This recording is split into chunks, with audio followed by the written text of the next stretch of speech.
Mr. Dayashankar Lal Srivastava.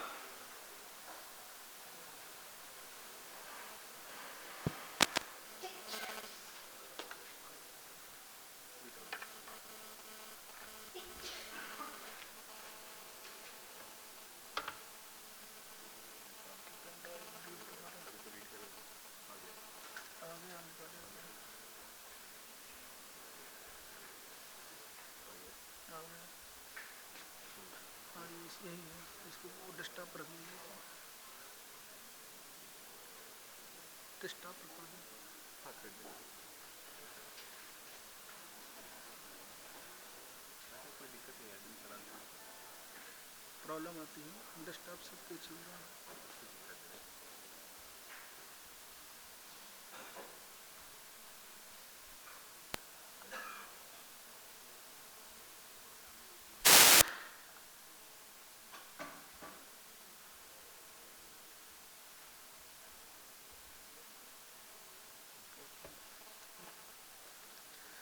Good morning, everybody. Yeah. Topic of my presentation is development of a multiplex PCR-based method for diagnosis of ductal muscular dystrophy in the patient attending PGIMS Hospital, Rohtak.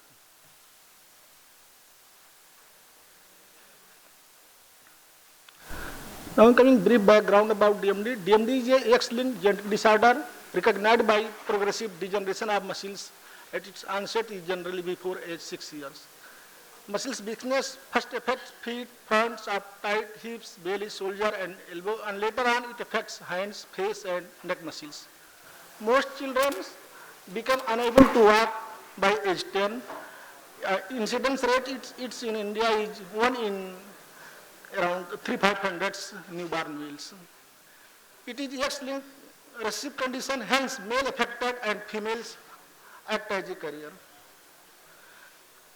Here we can show that if a female sees carrier married to a normal person, what's happened 25%, 50% girls they are carriers and 50% boys affected that are having DMD.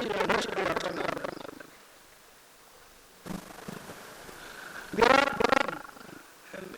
symptoms that include related to the problem of muscles function, that walking may have tendency to walk on their feet, trouble running, jumping or climbing stairs.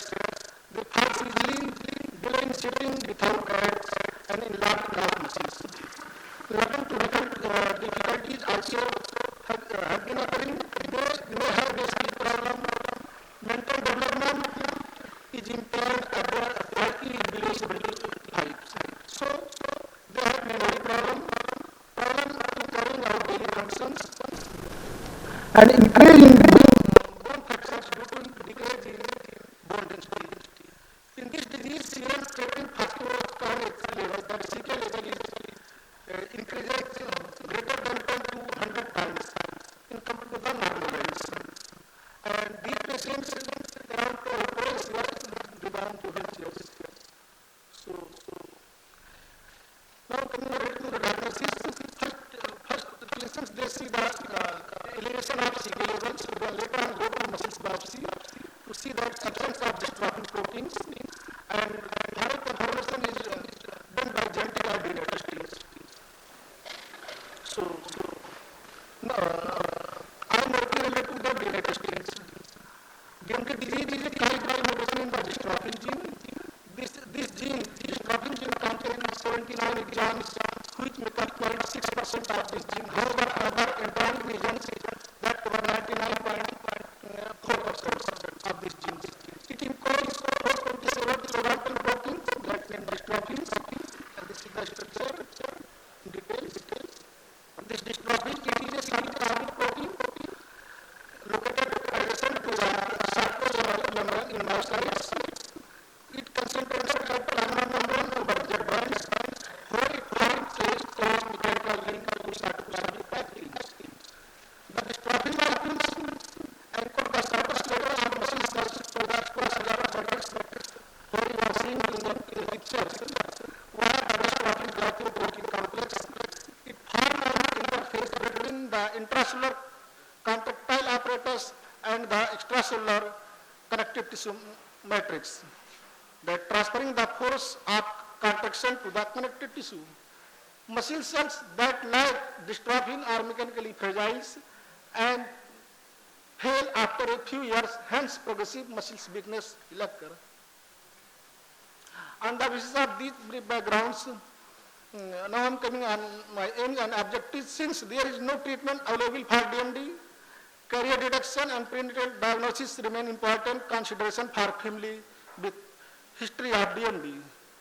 As of now, molecular diagnosis has not been in clinical practice at PGIMS Rohtak for specific diagnosis of DMD. So I think to establish related to the diagnosis of these patients and by using a appropriate set of primers, a multiplex PCR-based diagnostic test has been established by us. We have screened 7 suspected DMD patients who we are referred to our laboratory by outpatient department of our hospitals.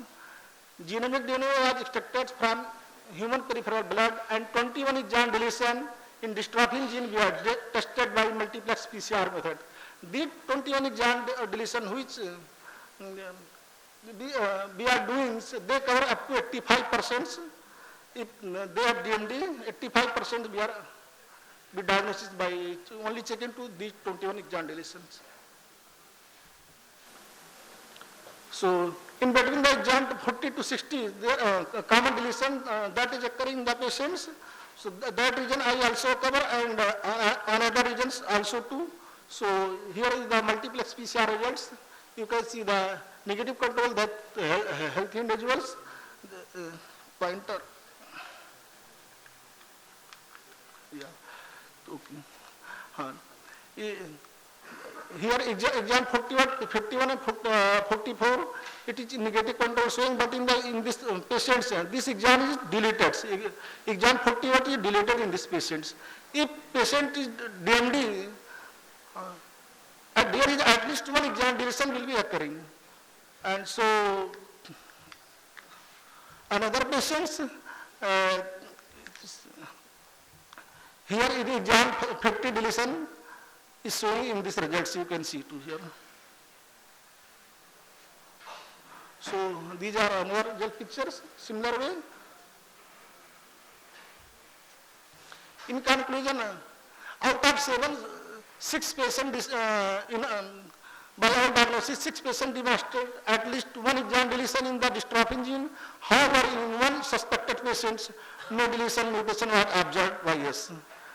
So our method is carries significance because of its specificity, sensitivity, and rapidity, as several exams can be detected in a single run. Okay. Thank you.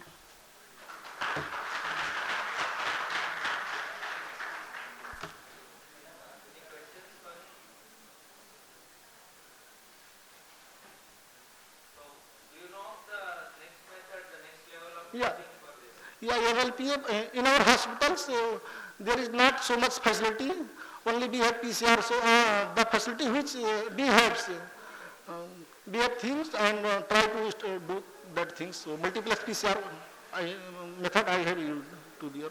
Later on maybe LPA method, another method that is also is going on in India, like in Ganga Hospital, AIMS and some other places. So when facility will be provided by the authority, I will go another method too. Thank you. So I call upon the next speaker, Mr. Atindra Singh. Is he there? From the Department of Pharmacology, Dr. S.N. Medical College, Kanpur. And he is going to speak on newer gene therapy in CRISPR-Cas system background.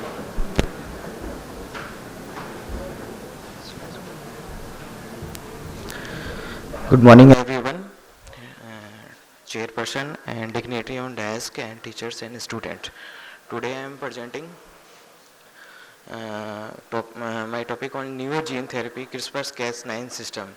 This is the review article, and so I am presenting this topic in this presentation because this is the very hype in media and the genetic field. First, we go for the review or some introduction about this topic.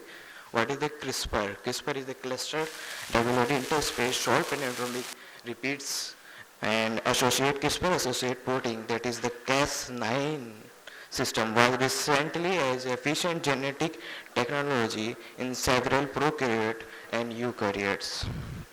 The CRISPR-Cas9 system is derived from the naturally occurring defense mechanism which is already present in various types of bacteria and archaea in the since ancient time, but is not recognized since 1980s. But now this mechanism, this defense mechanism is already present in bacteria, recognized in 1987, and this show the acquired defense mechanism of bacteria, which is the used in the against of viral infection or the plasmid, which provide the acquired immunity to the bacteria. And today there is a many number of genetic technology are the present, but they are the major limitation of these conventional genetic technology are present, because these are the major limitation I am discussing. So we need the CRISPR-Cas9 system.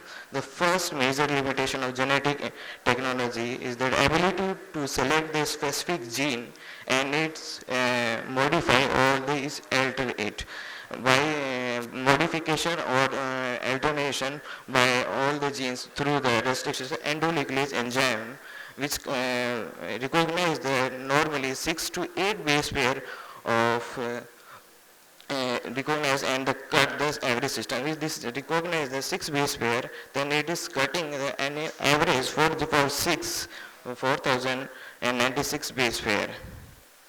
Well, all these keys process, the key point is the important that the cutting the gene or the sequence of the DNA and the paste it another gene or the DNA part at very specific set. For about the discussion about in human, there is the 3 billion base pair are the percent. For the human for human genetic editing, there is at least specific recognition for the at least 18 base pair are they required for the editing.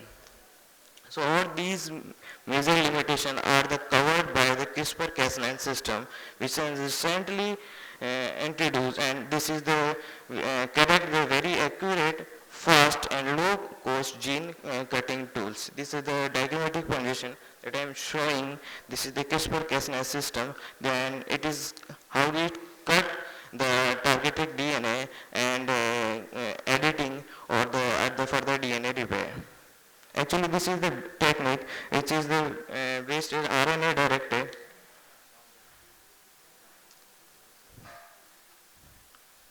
RNA directed endonucleases based on RNA directed endonuclease. Now, in this presentation, I am focused on this topic and the principle and efficacy of CRISPR-Cas9 system, how this act, and what are the current application of this CRISPR-Cas9 system, and the future direction of this technology.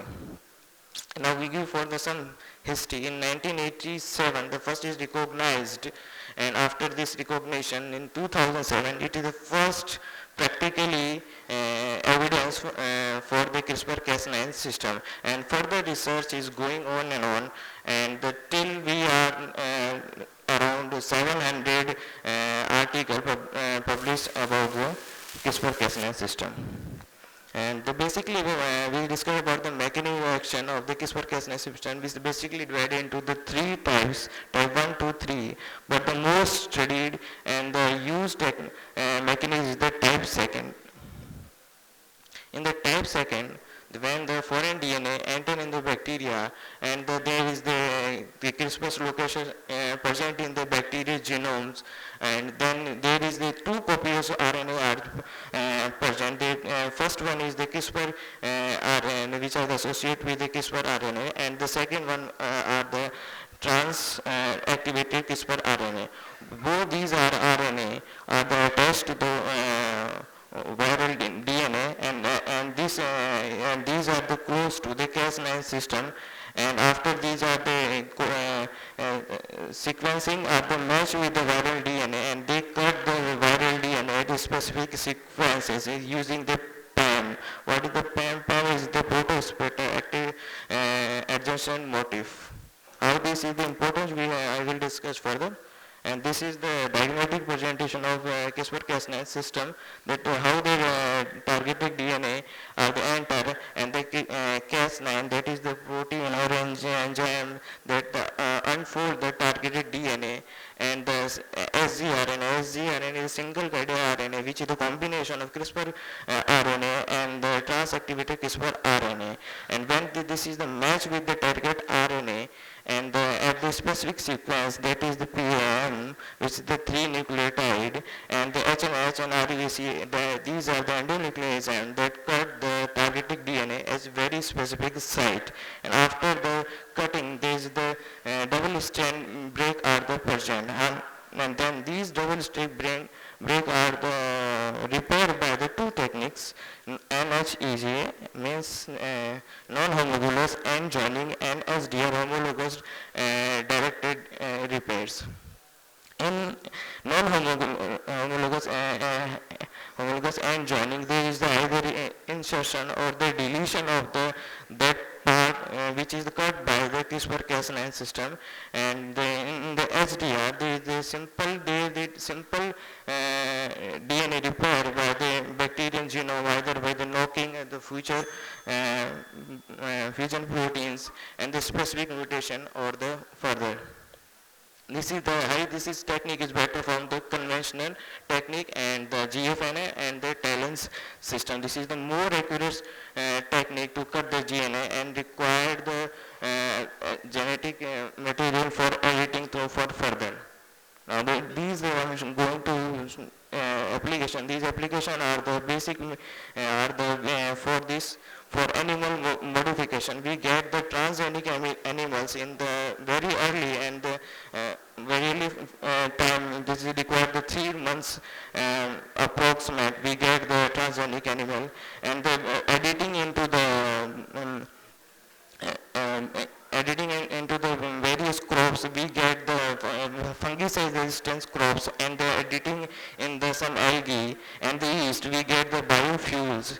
And in humans, we are going for now going for beta thalassemia and HIV for treatment of HIV virus, and then now we are further develop the new drug target. This is the fastly showing how this transgenic animal develop the conventional technique in the 3 steps. First, we use the embryonic cell and then insert into the targeted DNA and the chimeric DNA as the present. And after the chimeric DNA, we have the rare chance to develop to heterozygous, and then it is combined with breed with the normal DNA, and then we get the second generation of this animal. And by chance after this animals, if there is a norm, 2 heterozygous are present, and then we get the homologous DNA that which are targeted we want. But this in the CRISPR-Cas9 system we directly editing to genomes, and we get the transgenic animals in the single one step. And these are the few human applications for CRISPR-Cas9, HIV, hemophilia, beta thalassemia, DMD. Now, conclusion, the CRISPR is a far better than older technique for gene editing, and it's theoretically possible to editing the any gene in any animals. CRISPR is one could be hold the cure to any number of genetic disease, of course, but in human application it is a far from right, and it is need to be more ethical. And there is urgent need to be re-establish the established guidelines for the design and implementation of CRISPR-Cas9 based preclinical study. The some pitfalls are the off-targeted and interaction and intracromossomal rearrangement variable DNA, and how we insert the delivery into humans. Thanks. Thank you, Dr. Atindra. We invite the next speaker, Dr. Abhishek Onkar, Senior Resident, Department of Ophthalmology, AIMS Jodhpur. He is going to present on eyes as a window to the world of dysmorphic syndromes, ophthalmic features in aid of diagnosing rare dysmorphic syndromes.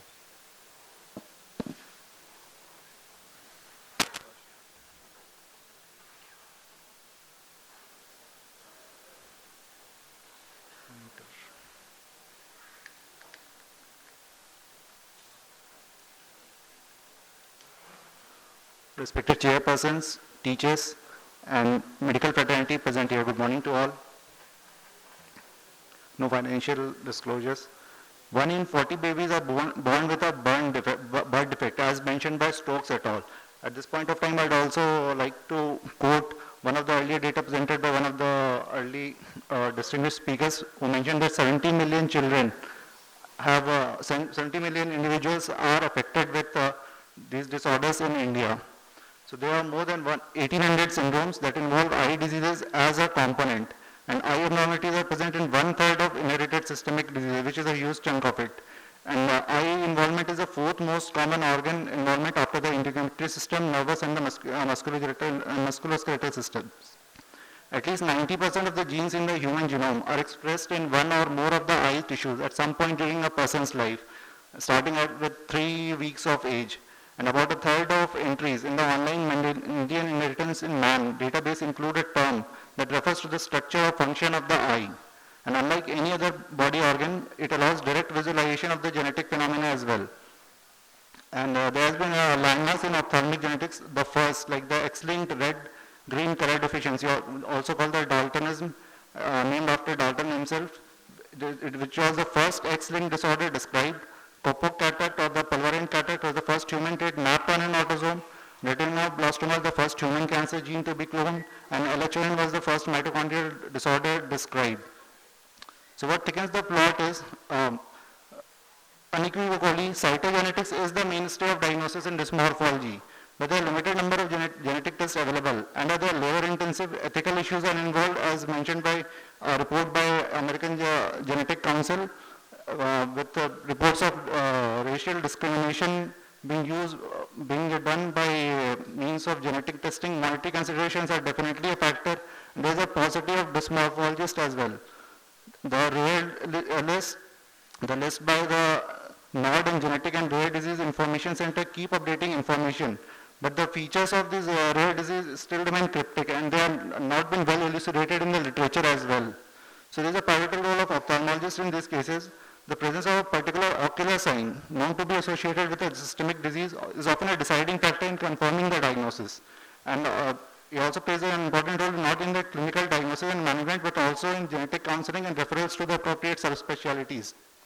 And once a phenotypic category is established by ophthalmological examination, a more accurate diagnosis can be achieved by using the precise molecular diagnostic techniques.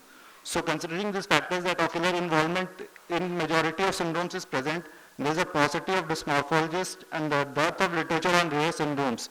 We went ahead with this study with the purpose to bring in perspective the ophthalmic features of rare dysmorphic syndromes. The study was done from March 2015 to September 2015 involving the Department of Ophthalmology and Department of Pediatrics at AIIMS Jodhpur. All pediatric patients diagnosed to have a dysmorphic syndrome on the basis of primary ophthalmological examination or during their visit to our center included in the study, previously diagnosed syndromic children with ophthalmic features not yet described in the literature were included in the study. Already diagnosed cases of dysmorphic syndromes with already described ophthalmic features documented in the literature were excluded. Proper consent for examination was taken and complete ophthalmological examination was performed, including endoscopic examination and visual acuity, slit lamp tonometry, and extensive PubMed, National Organization for Rare Disease, Rare and Genetic and Rare Disease database search was done for existing literature on the rare syndromes. Number of patients, 38 patients were evaluated, 24 were male, 14 male in the age range of 8 months to 14 years. The syndromes that were detected were ectopial lentis et pupillae 1 case, golden hour syndrome 1 case, Ehlers-Danlos syndrome 1 case, Jacobson and Seckels 1 case, neurofibromatosis type 1 5 cases, Axenfeld anomaly 8 cases, and Marfan syndrome 20 cases. So some of the clinical findings, like this was a case of ectopial lentis et pupillae, which is one of the very rare syndromes with less than 100 cases reported in the literature till now. The patient had a wide broadened nasal bridge with, there was a flat cornea with displacement of pupil superotemporally, and on dilatation of the pupil we saw displacement of the lens inferotemporally. There was a diagonally opposite deviation of the pupil and the lens, which led to the confirmation of the disease of this entity. Serological tests were done to rule out the ectopial entities like homocystinuria, and they came out to be negative. So basically, ELOP was diagnosed on the basis of the ophthalmological examination itself. The other was the Jacobson syndromes, in which the features that were found ophthalmologically were exotropia, there is outward deviation of the eye, there is an increased corneal diameter. The length of the cornea was increased in both the horizontal and vertical dimensions. The other syndrome was the sickle syndrome, in which proptosis, though not very clear in this picture, the patient had a proptosis of about 22 millimeters, and there was slight downwards slanting of the palpebral fissures with increased corneal diameters and corneal thickness in the range of around about 600 micrometers. Axenfeld anomaly, again this was a typical slit lamp diagnosis in which the patient also had bitot spots indicating vitamin A deficiency. This picture shows the posterior embryolotoxon, in which the Schwalbe's line, the ending of the corneal layer, is placed anterior to the limbus. And also on higher magnification, we could see the adhesions between iris and cornea. These are the adhesion lines. And this is circumferentially 360 degree. This is a family of 6 kids, and all had this feature, which led to the diagnosis of Axenfeld anomaly. And neurofibrinosis type 1 again had alternate divergent squint. Like in this case, there is a diversion of this left eye, but on occlusion, we see that this eye takes the fixation.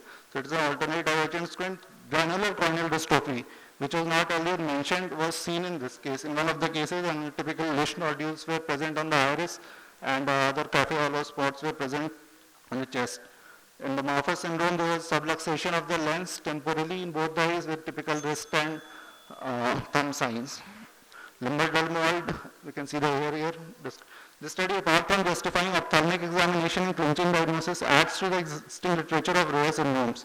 Like our studies by Rupali et al. Emphasized upon this essentiality of ophthalmic evaluation, and while studies by Karthikeya et al. Reported the utility of diagnostic ophthalmic examinations as the rational approach to cytogenetic studies.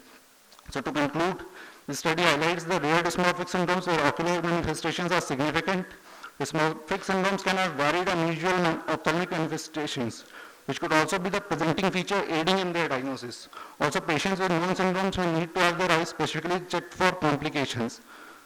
So, specialist ophthalmic examination aided as written and fundoscopic visualization is a synchronon for clinching the diagnosis. Limitation genetic analysis were not sorted in most of these cases, but in 11p deletion was detected in the Jacobson syndrome. Implication knowledge of the ocular findings of syndromic child will help the pediatrician teach a diagnosis, where the same knowledge will alert an ophthalmologist, vice versa. Awareness of these associations is the first step in the diagnosis and management. Thank you.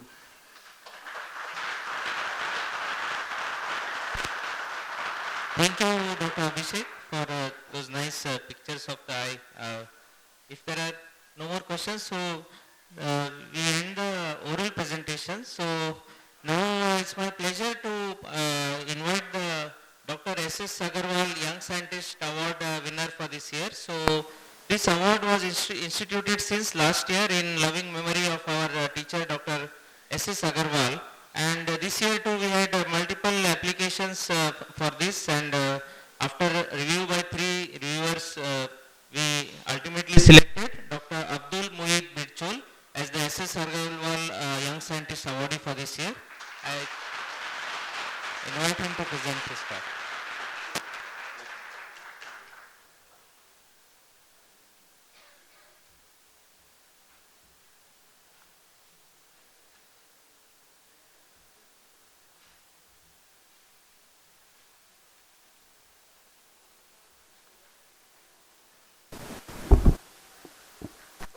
Good morning, everyone.